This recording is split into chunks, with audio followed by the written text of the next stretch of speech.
Hi everybody, and welcome to Mike Nierychlo Online, sharing my love for people, you know it, wine, food, and all things made passionately. Alright, today's show, again, carrying on a little bit of Ontario, Canada, Niagara-on-the-Lake area. Spent a little bit of time over there over the holidays. Really enjoyed touring the wineries and seeing what they had to offer.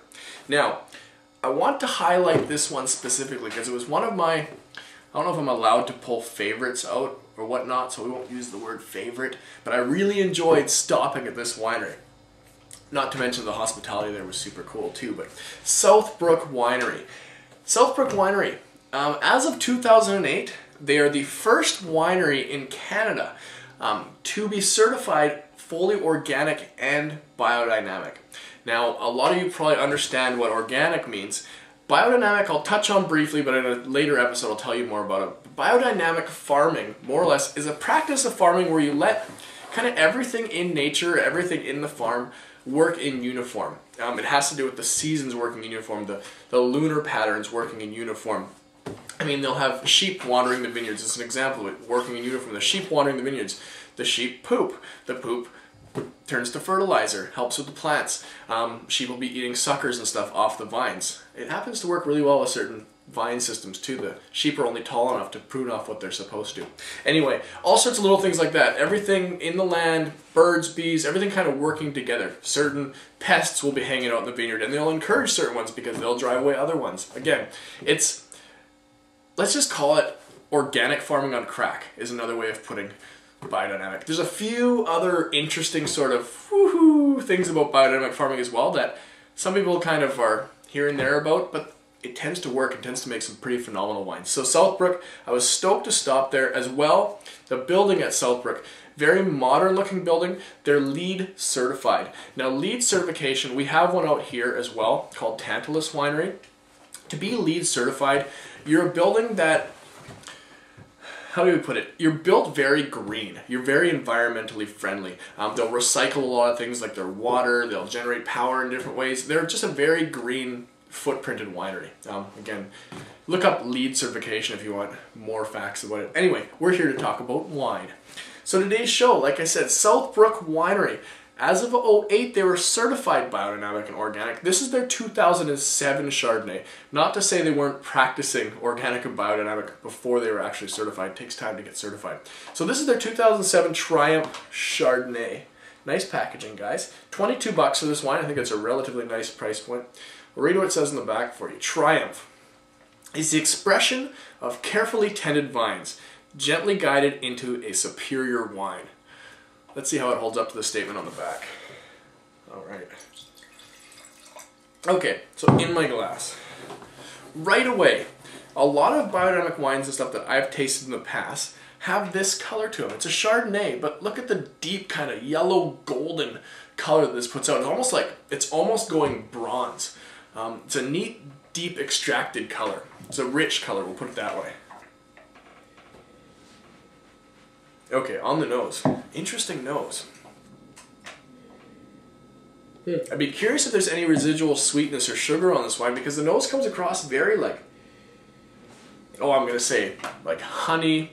I get some banana on here, sort of banana icing sugar, which reminds me like crazy of one of a candy a lot of people like, or one of my favorite candies is, you know those little marshmallow bananas you can get? This reminds me of a lot of those. It has kind of that sweetness, sort of marshmallow, bit of icing sugar. A little bit of sort of a, I don't know the right word for it, but we'll call it funk. Some funk action. If you brought this to the disco or something, get some funk action out of it. Yeah, kind of like, almost like a cider or something like that, like an apple cider, something along those lines. Interesting nose. I like the nose a lot. I'm definitely going to put it that way. I really enjoy the nose. A lot of different depths of layers and character. Interesting wine.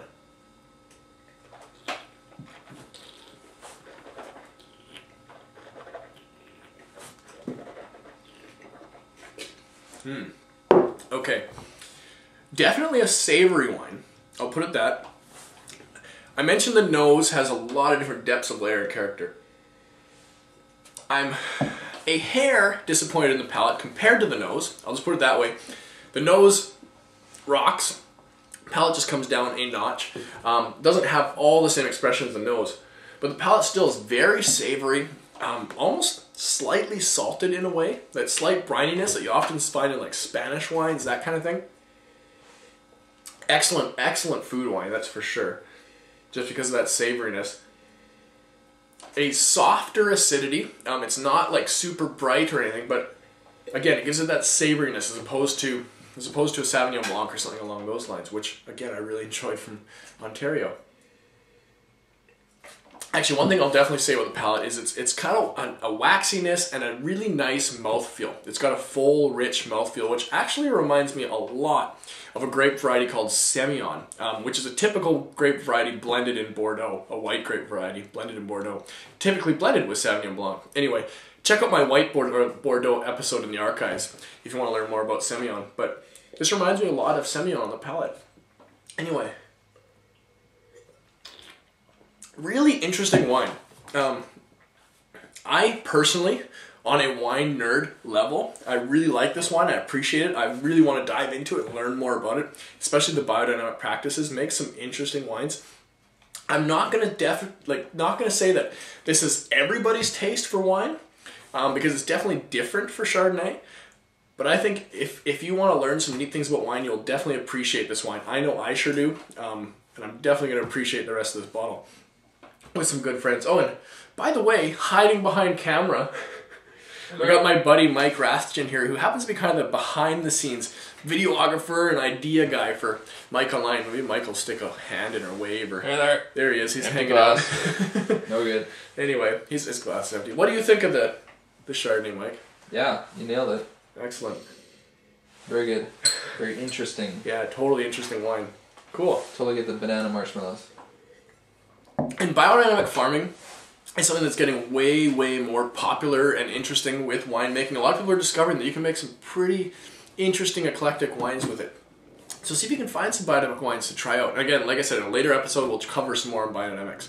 So hopefully I didn't get too pretentious on you with the biodynamics. But anyway, remember, wine, depretentiosized. We'll see you guys on the next episode.